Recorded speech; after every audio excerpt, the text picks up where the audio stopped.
वैभव सूर्यवंशीला काव्याकडून घड्याळ गिफ्ट. पुढच्या वर्षी वैभव हैदराबाद संघातून खेळणार. व्हायरल फोटो मागचं सत्य काय?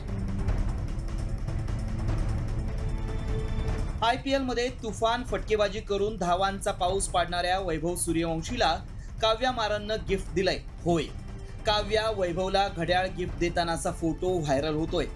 या फोटोत काव्या वैभवच्या हातात घड्याळ देत असताना दिसतंय. हा फोटो ज्या दिवशी राजस्थान रॉयलनं सनरायझर्स हैदराबादला हरवलं त्या दिवशीचा आहे असा दावा करण्यात आलाय. आता हा फोटो व्हायरल करून काव्यानं पुढच्या वर्षी वैभवला आपल्या संघातून खेळण्याची ऑफर केल्याचा दावा करण्यात आलाय. पण खरंच काव्यानं वैभवला गिफ्ट दिलंय का? या फोटो सोबत एक मेसेज व्हायरल होतोय. त्यात काय दावा केलाय पाहूया.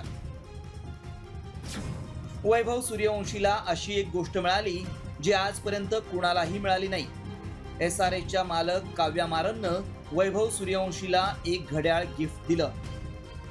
हा मेसेज आणि फोटो व्हायरल होतोय. पण खरंच काव्यानं वैभवला गिफ्ट दिलंय का? आपल्या टीमला हरवल्यानंतरही काव्यानं वैभवला गिफ्ट दिल्याची चर्चा आहे. वैभवचं वय 15 आहे, पण त्याची IPL मधील कामगिरी पाहता सगळ्यांनाच भुरळ पडली आहे. मूर्ती लहान पण कीर्ती महान अशीच त्याची कामगिरी यावेळी पाहायला मिळाली. त्यामुळे काव्या मारननं वैभवला भेटून गिफ्ट दिलं आणि पुढच्या वेळी संघात खेळण्याची ऑफर दिल्याचा दावा करण्यात आलाय. पण खरंच या दाव्यात तथ्य आहे का? काव्यानं वैभवला महागडं घड्याळ गिफ्ट दिलंय का? याची आम्ही पडताळणी केली. आम्ही हा फोटो नीट पाहिला. तसंच कुठे याबाबत बातम्या आहेत का ते देखील पाहिलं. काव्या मारनचं सोशल मीडिया हँडलही आम्ही तपासून पाहिलं. मात्र घड्याळ देताना कुठल्याही कॅमेऱ्यात दिसलं नाही. त्यामुळे आम्ही अधिक माहिती मिळवली. त्यावेळी काय सत्य समोर आलं पाहूया.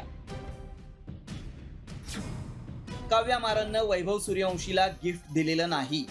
वैभवला घड्याळ गिफ्ट देतानाचा फोटो एडिटेड आहे. काव्या वैभवला भेटली पण गिफ्ट दिलेलं नाही. पहिल्या विंडोतला फोटो एडिटेड आहे. काव्या ही वैभवला मैदानात भेटली हे खरं आहे. तिनं त्याला शुभेच्छाही दिल्या. मात्र घड्याळ गिफ्ट दिलेलं नाही. त्यामुळं आमच्या पडताळणीत काव्या मारननं वैभव सूर्यवंशीला महागडं घड्याळ गिफ्ट दिल्याचा दावा असत्य ठरलाय. रिपोर्ट साम TV न्यूज.